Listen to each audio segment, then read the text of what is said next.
धन्य है वो पत्नी जो अपने घर को बनाती है, एक मूर्ख के अपने घर को उजाड़ देती है।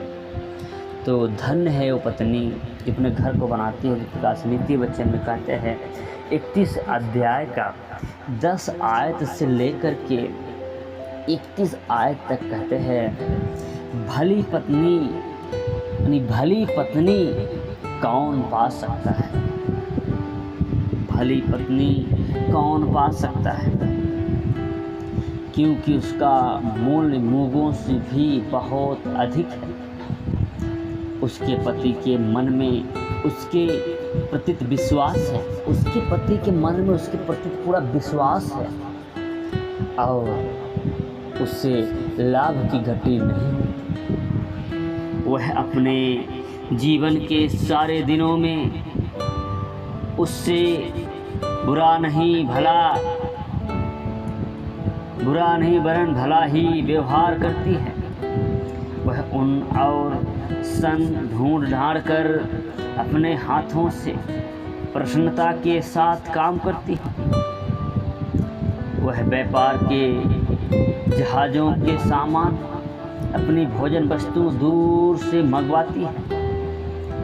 वह रात ही को उठ बैठती है। एक भली पत्नी वह मेहनत कर रही है, रात को भी उठकर बैठ जाती है उस मेहनत करने के लिए और अपने घराने को भोजन खिलाती थी। वो अपने घराने को भी भोजन खिलाती थी और अपनी दासियों को अलग अलग काम देती थी। वो अपने दासियों को भी अलग अलग काम देती थी। वह किसी खेत के एक विषय में सोच विचार करती है, वो किसी खेत के विषय में वो सोच विचार करती है और उसे मोल ले लेती है। सोच विचार करके अब मेहनत करके उस एक खेत को ले लेती है और अपने परिश्रम के फल से दाख की बारी लगाती है। उस खेत को लेकर मेहनत करके और उस खेत में दाख की बारी लगाती है वह भली स्त्री। और अपनी कटी के बाल यानी अपनी कटी को बाल के फेंटे से सकती है।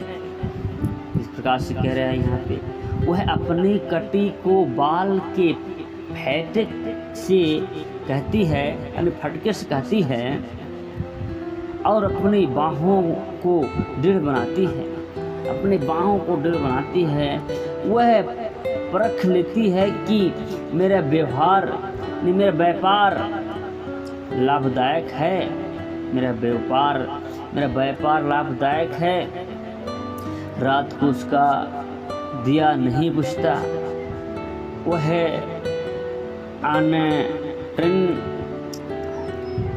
ट्रेन में हाथ लगाती है और चरखा पकड़ती है। वह दिन के लिए जो दीन व्यक्ति है वह दीन के लिए मुट्ठी खोलती है। उन गरीबों के लिए, उन जो लाचार उनके लिए वो स्त्री भले स्त्री अपनी मुट्ठी को खोलती है। दीन लोगों के लिए मुट्ठी खोलती है और दरिद्र को संभालने के लिए हाथ बढ़ाती है।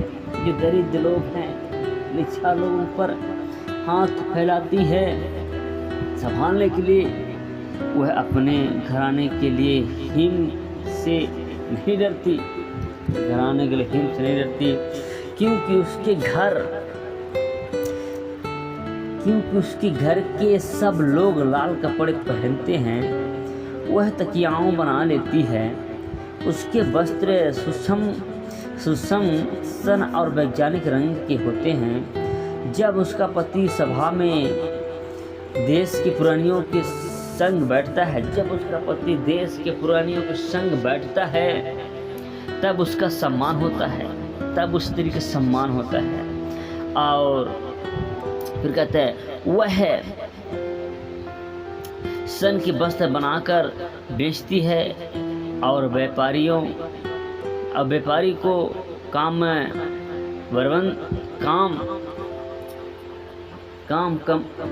मरम्मत देती है वह बल और प्रताप की परवाह पहने रहती है और आने वाले कल का हंसती है। वह बुद्धि की बात बोलती है और उसके वचन कृपा की शिक्षा के अनुसार होती है। वह अपने घराने चाल चलन को ध्यान से देखती है, अपने घर परिवार को देख रही ध्यान से चाल चलन को, और अपनी रोटी बिन परिश्रम नहीं खाती, अपनी रोटी जो बिन परिश्रम को खाती नहीं है। उसके पुत्र उठकर उसको ध्यान करते हैं, उसके पुत्र भी उस स्त्री को ध्यान करते हैं। उसका पति भी उठकर उसको ऐसे प्रसन्न करता है, स्त्री को ऐसे प्रसन्न करता है। बहुत सी स्त्रियों ने अच्छे काम तो किए, बहुत सी स्त्रियों ने बहुत अच्छे काम किए, परंतु तू उन सबों से श्रेष्ठ है। तू सबों से श्रेष्ठ है। शोभा तो झूठी है और सुंदरता व्यर्थ है। शोभा झूठी है, सुंदरता व्यर्थ है, परंतु जो स्त्री यहोवा का भय मानती है उसकी प्रशंसा की जाएगी। जो स्त्री परमेश्वर का भय मानती है उसका सम्मान किया जाएगा, उसकी प्रशंसा की जाएगी। उसके हाथों के परिश्रम का फल उसे दो और उसके कार्यों से सभा में उसकी प्रशंसा की जाएगी। उसके कामों का फल का जो काम उसने किया उसके फल को दो और महासभाओं में उसकी प्रशंसा की जा रही है।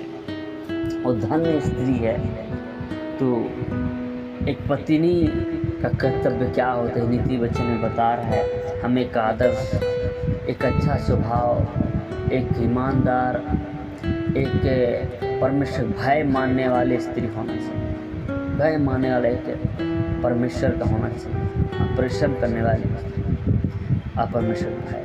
तो इस वचन द्वारा प्रभु सबको आशीष दे। God bless you. आमीन।